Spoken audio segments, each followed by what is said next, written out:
اعوذ باللہ من الشیطان الرجیم بسم اللہ الرحمن الرحیم۔ اللہ تبارک و تعالیٰ کے نام سے شروع جو بڑا مہربان اور نہایت رحم کرنے والا ہے۔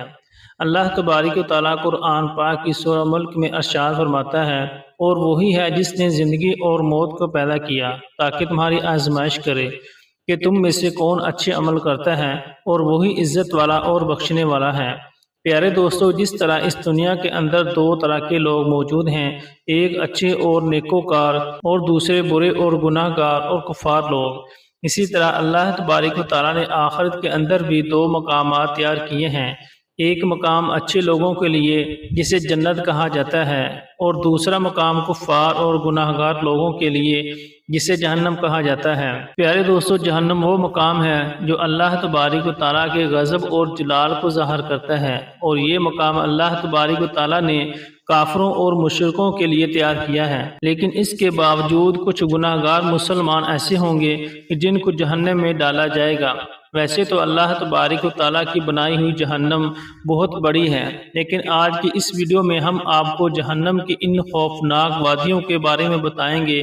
کہ جہاں صرف مسلمانوں کو عذاب دیا جائے گا اور مسلمانوں کو دردناک سزائیں دی جائیں گی۔ جہنم کی یہ خوفناک وادیاں کون کون سی ہیں، اور وہ کون سے بد نصیب مسلمان ہیں کہ جن کو ان کے گناہوں کے سبب جہنم کے اندر دردناک سزائیں دی جائیں گی،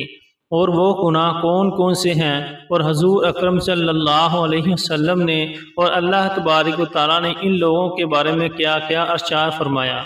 پیارے دوستو، ان تمام سوالات کے جوابات قرآن و حدیث کی روشنی میں آج کی اس ویڈیو میں ہم آپ کو بتائیں گے، لہٰذا آپ سے گزارش ہے کہ ہماری اس ویڈیو کو اینڈ تک ضرور دیکھیے گا، اور اگر آپ نے ہمارے چینل کو سبسکرائب نہیں کیا تو چینل کو سبسکرائب کر لیں تاکہ ہر نئی آنے والی ویڈیو آپ تک پہنچ سکے۔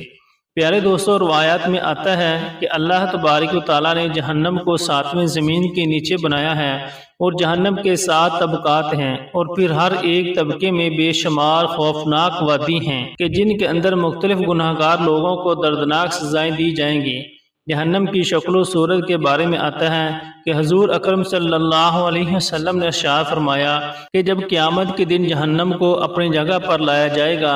تو اس کو 70,000 لگامیں لگی ہوں گی، اور ہر لگام کو 70,000 فرشتے کھینچ رہے ہوں گے۔ پیارے دوستو، اس حدیث پاک سے اندازہ لگائیں کہ جہنم کتنی بڑی ہے اور کتنی خوفناک ہے۔ جہنم کے اندر اللہ تبارک و تعالیٰ جہنمیوں کو طرح طرح کے خوفناک عذابات دے گا۔ ان عذابات کی کیفیتوں کو اللہ تبارک و تعالیٰ کے علاوہ کوئی نہیں جانتا کہ وہ عذابات کس نوعیت کے ہوں گے، اور ان عذابات سے انسانوں کو کس قدر تکلیف اور اذیت پہنچے گی۔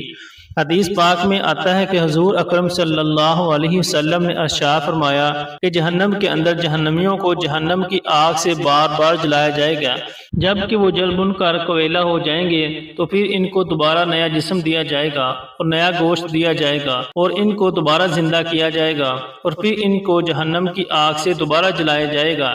اور یہ عذاب جہنمیوں کو بار بار ہوتا رہے گا۔ روایت میں آتا ہے کہ دنیا کی آگ جہنم کی آگ سے پناہ مانگتی ہے، اور حدیث پاک میں آتا ہے کہ حضور اکرم صلی اللہ علیہ وسلم نے ارشاد فرمایا کہ جہنم کی آگ کی گرمی دنیا کی آگ کی گرمی سے 69 درجے زیادہ ہے۔ حضور اکرم صلی اللہ علیہ وسلم نے جہنم کے عذاب کو بیان کرتے ہوئے ارشاد فرمایا کہ جہنم کے اندر کچھ جہنمیوں کو اس طرح عذاب دیا جائے گا کہ ایک فرشتہ جہنمیوں کو لٹا کر ان کے سر پر پتھر کو مارے گا، جس سے جہنم کا سر کچلا جائے گا، اور وہ پتھر لڑک کر کچھ دور چلا جائے گا۔ جب وہ فرشتہ اس پتھر کو اٹھانے کے لیے جائے گا، اور جب اس پتھر کو اٹھا کر واپس آئے گا تو اس جہنمی کا سر دوبارہ سے ٹھیک ہو چکا ہوگا۔ پھر وہ فرشتہ اس پتھر کو اس جہنمی کے سر پر دوبارہ مارے گا، جس سے دوبارہ اس کا سر کچلا جائے گا، اور پھر وہ پتھر لڑک کر کچھ دور چلا جائے گا، اور وہ فرشتہ اس پتھر کو اٹھا کر لائے گا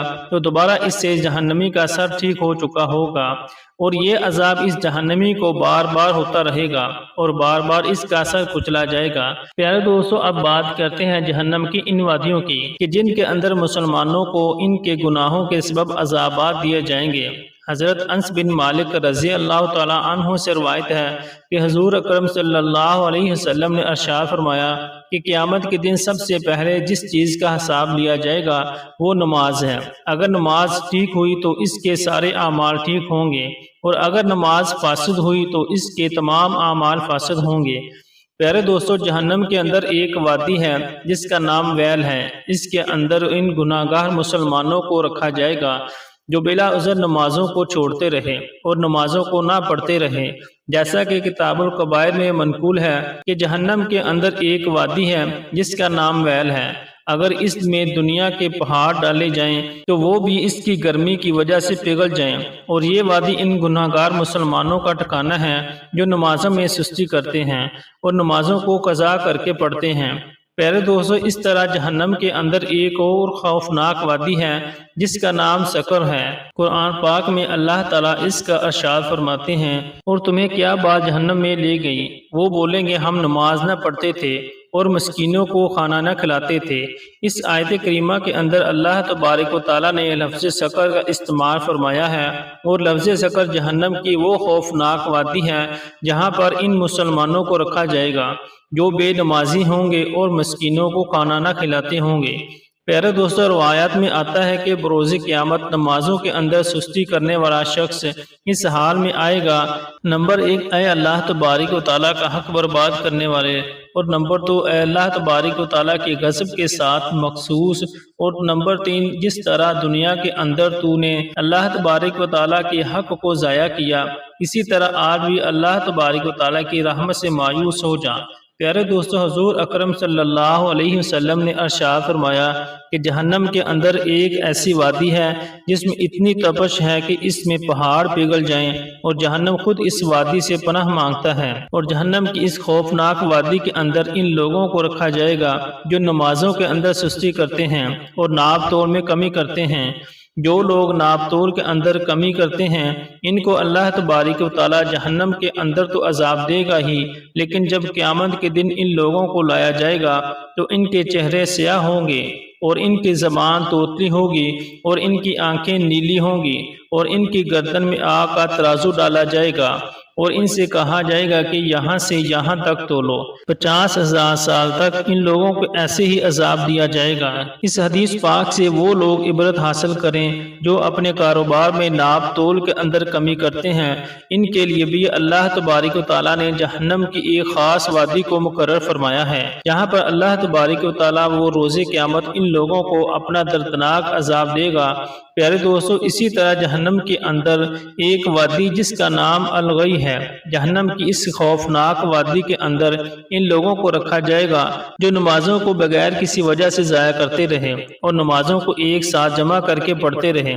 جیسا کہ اللہ تبارک و تعالیٰ سورہ مریم میں ارشاد فرماتے ہیں کہ ان کے بعد وہ نالائق لوگ ان کی جگہ آئیں گے جنہوں نے نمازوں کو ضائع کیا ہوگا اور اپنی خواہشات کی پیروی کی ہوگی، تو ان قریب وہ جہنم کی خوفناک وادی غی سے جا ملیں گے۔ پیارے دوستو، اسی طرح جہنم کی ایک اور وادی ہے جس کا نام وادی اولیاء ہے۔ اس کے اندر بھی بے نمازیوں کو جہنم کے دردناک عذابات دیے جائیں گے۔ پیارے دوستو، نماز ایک ایسا عمل ہے جو کسی بھی حالت میں چھوڑا نہیں جا سکتا، اور نماز کے بارے میں اللہ تبارک و تعالیٰ نے سب سے زیادہ قرآن پاک میں حکم دیا، اور نماز ہی کے بارے میں سب سے پہلے قیامت کے دن حساب لیا جائے گا۔ حدیث پاک میں آتا ہے کہ ایک بار حضرت جبرائیل علیہ السلام نبی کریم صلی اللہ علیہ وسلم کے پاس تشریف لائے تو آپ صلی اللہ علیہ وسلم نے دیکھا کہ جبرائیل علیہ السلام کچھ پریشان ہیں، تو آپ صلی اللہ علیہ وسلم نے ارشاد فرمایا کہ اے جبرائیل علیہ السلام، کیا معاملہ ہے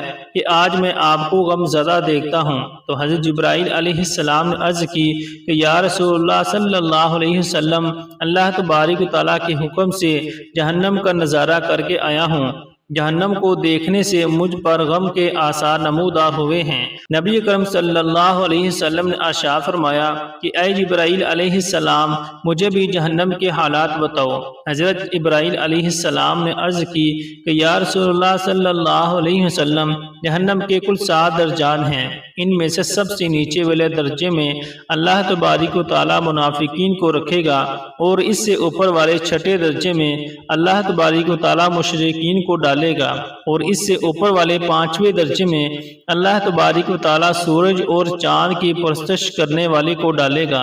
اور اس سے اوپر چوتھے درجے میں اللہ تبارک و تعالی آتش پرستوں کو ڈالے گا،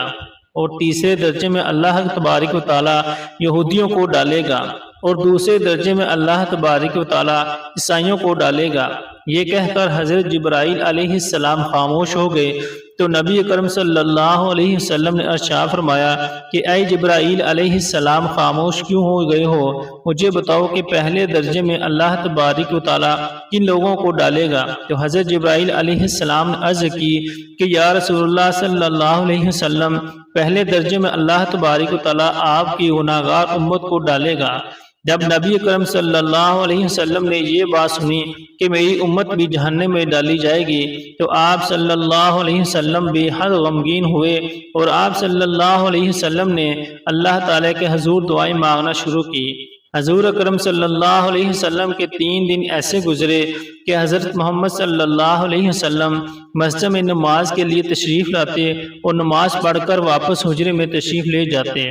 اور دروازہ بند کر کے اللہ تبارک و تعالیٰ کے حضور رو رو کر دعائیں کرتے۔ صحابہ کرام رضوان اللہ علیہم اجمعین کا یہ عمل دیکھ کر حیران تھے کہ حضور اکرم صلی اللہ علیہ وسلم پر یہ کیسی کیفیت طاری ہے کہ آپ صلی اللہ علیہ وسلم مسجد سے حجرت تشریف لے جاتے ہیں اور گھر بھی نہیں جاتے۔ حضور اکرم صلی اللہ علیہ وسلم کی جب اس کیفیت کو تیسرا دن ہوا تو حضرت ابو بکر صدیق رضی اللہ تعالی عنہ سے رہا نہ گیا۔ حضرت ابو بکر صدیق رضی اللہ تعالی عنہ دروازے پر تشریف لائے اور دستک دی اور سلام کیا، لیکن سلام کا جواب نہیں آیا۔ آپ روتے ہوئے حضرت سیدنا عمر فاروق رضی اللہ تعالی عنہ کے پاس آئے اور فرمایا کہ میں نے سلام کیا لیکن سلام کا جواب نہ پایا، لہٰذا آپ جائیں کہ ہو سکتا ہے کہ حضور اکرم صلی اللہ علیہ وسلم آپ کو سلام کا جواب دے دیں۔ چنانچہ حضرت عمر فاروق رضی اللہ تعالی عنہ حجرے میں تشریف لائے اور 3 بار سلام کیا لیکن جواب نہ آیا۔ حضرت عمر رضی اللہ تعالی عنہ نے حضرت سلمان فارسی کو بھیجا لیکن پھر بھی سلام کا جواب نہ آیا۔ حضرت سلمان فارسی نے واقعہ کا تذکرہ حضرت علی رضی اللہ تعالی عنہ سے کیا۔ انہوں نے سوچا کہ جب اتنی عظیم شخصیات کو سلام کا جواب نہ ملا تو مجھے بھی خود نہیں جانا چاہیے بلکہ حضور اکرم صلی اللہ علیہ وسلم کی لخت جگر سیدہ فاطمہ الزہرا رضی اللہ تعالی عنہ کو بھیجنا چاہیے، ہو سکتا ہے کہ ان کو سلام کا جواب مل جائے۔ چنانچہ حضرت علی رضی اللہ تعالی عنہ نے سیدہ فاطمہ الزہرا رضی اللہ تعالی عنہ کو تمام احوال بتایا تو حضرت فاطمہ الزہرا رضی اللہ تعالی عنہ حجرے میں تشریف لائیں اور عرض کی کہ اے ابا جان السلام علیکم۔ چنانچہ اپنی لخت جگر اور اپنی بیٹی کی آواز سن کر محبوب کائنات اٹھے اور دروازہ کھولا اور سلام کا جواب دیا۔ حضرت فاطمہ نے عرض کی کہ اے ابا جان یہ کیا کیفیت ہے، 3 دن سے آپ یہاں تشریف فرما ہیں؟ تو نبی اکرم صلی اللہ علیہ وسلم نے فرمایا جبرائیل علیہ السلام نے مجھے بتایا کہ میری امت بھی جہنم میں جائے گی۔ حضور اکرم صلی اللہ علیہ وسلم نے ارشاد فرمایا اے میری بیٹی، مجھے اپنی امت کے گناہگار لوگوں کا غم کھائے جا رہا ہے۔ میں اپنے پروردگار سے دعائیں مانگ رہا ہوں کہ اللہ تبارک و تعالیٰ میری گناہگار امت کو معاف فرما دے اور جہنم سے بری کر دے۔ یہ کہہ کر آپ صلی اللہ علیہ وسلم پھر سجدے میں چلے گئے اور رونا شروع کر دیا اور رو رو کر اللہ تبارک و تعالیٰ کی بارگاہ میں عرض کرنے لگے یا رب العالمین، میری امت کے گناہگار لوگوں پر رحم کر ان کو جہنم سے آزاد کر دے۔ آپ صلی اللہ علیہ وسلم اسی طرح رو رو کر دعا مانگ رہے تھے کہ اللہ تعالیٰ کا حکم نازل ہو گیا کہ اے محبوب، آپ کا رب ان قریب آپ کو اتنا عطا فرمائے گا کہ آپ راضی ہو جائیں گے۔ چنانچہ اللہ تبارک و تعالیٰ کا یہ پیغام سن کر حضور اکرم صلی اللہ علیہ وسلم خوش ہو گئے اور فرمانے لگے کہ اے لوگو، اللہ تبارک و تعالیٰ نے مجھ سے وعدہ کر لیا ہے کہ وہ قیامت کے دن مجھے میری امت کے معاملے میں خوب راضی کرے گا، اور میں اس وقت تک راضی نہیں ہوں گا جب تک کہ میرا آخری امتی بھی جنت میں نہ چلا جائے۔